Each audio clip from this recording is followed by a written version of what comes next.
Now take you to Newtown in Johannesburg, where various unions, organizations and civil rights groups are gathering for an Africa Day solidarity work. The groups aim to highlight the message of unity across the continent. Newzroom Afrika's Katleho Sekhotho is in Newtown and joins us now. Katleho, very good afternoon to you. So Liema there speaking to Chief Mandla Mandela. He's speaking about the dialogues that they are putting together in highlighting Africa pre and post-colonialism, in shaping and influencing policy for Africans, as well as being the voice for those that have been oppressed within the African continent. Are these the same sentiments shared by those that are marching in Newtown currently, Katleho?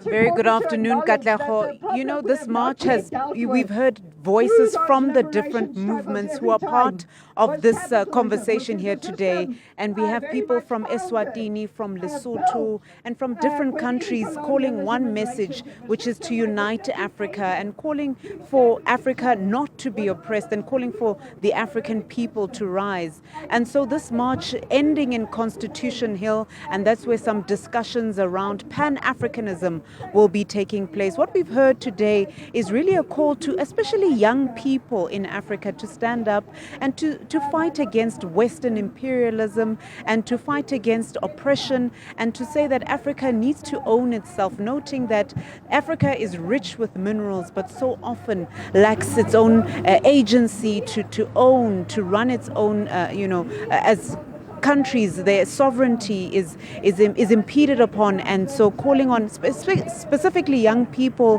and all of the African continent to stand up together and to understand their rights and to understand the wealth that is in Africa. But I want to get some sentiments from Mr. Munyala from COSATU in Gauteng here. So can you just take us through why it was important for COSATU, as yourself as a federation union, to be present here today?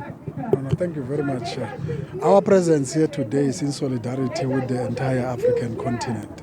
As you've already indicated, the continent is rich in resources, and when it is rich in resources, but then its people are displaced. In what the diaspora, all of the people are all over the country, all over different countries. Some are going to the United States of America, some are here in South Africa. So that is distressing the economies of this, particularly South Africa. So therefore, it is quite important for the Federation to be in solidarity with all the African people so that their countries become free, and when they are free, there will be economic activities. So therefore, that will release the pressure in South Africa so that jobs can be created in South Africa for South Africans. In Zimbabwe, if Zimbabwe is free, jobs can be created in Zimbabwe for the people of Zimbabwe. And you can make mention all of the countries that are around Africa. Look at the DRC. It is rich in minerals, it is rich in gas, but the people are displaced because they are greedy leaders who are extracting the minerals and taking them to foreign countries. You are France, you are different countries, Belgium, but at the expense of the people. And when they are doing so, they kill innocent African people, innocent people of the DRC. Look at in Sudan, there's a crisis in Sudan. Look at Mozambique, Cabo Delgado, there are problems in Cabo Delgado. Look at our neighboring countries. Lesotho is dependent, highly dependent in South Africa. We are Swaziland, led by the king himself, who does not even respect the rule of law. It is himself and nothing else, himself and his wife and nothing else. And the people on the ground are suffering. All of those people are in SADC, all of these people in the middle, in ECOWAS, some of them come to South Africa. So you can see the infrastructure of South Africa is unable to even cater for all of us. Go to the townships and see how the townships are, and that you can even apportion to the overcrowding in our townships, and then the government of the day is unable to deal with some of this. And this is not necessarily the problem of the people who are here, but it is a problem of the leadership of Africa that is greedy. All of them, the majority of them are thieves, so they don't even appreciate that Africa can feed the entire world. Africa can feed itself.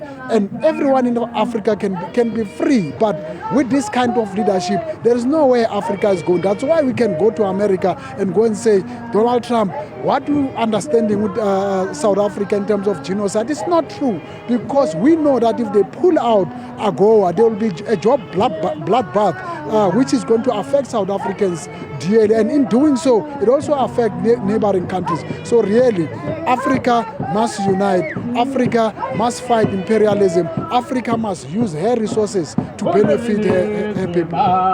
Thank you very much for that.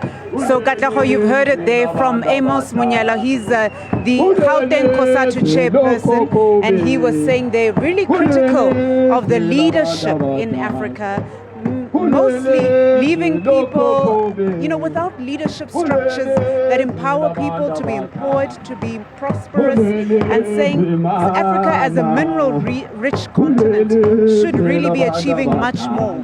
So certainly this march now continuing, moving quite slowly at a pace where you can see bystanders looking on, inquisitive about what the march is about. So you can feel the excitement and people enjoying the slow walk as they march to Constitution Hill.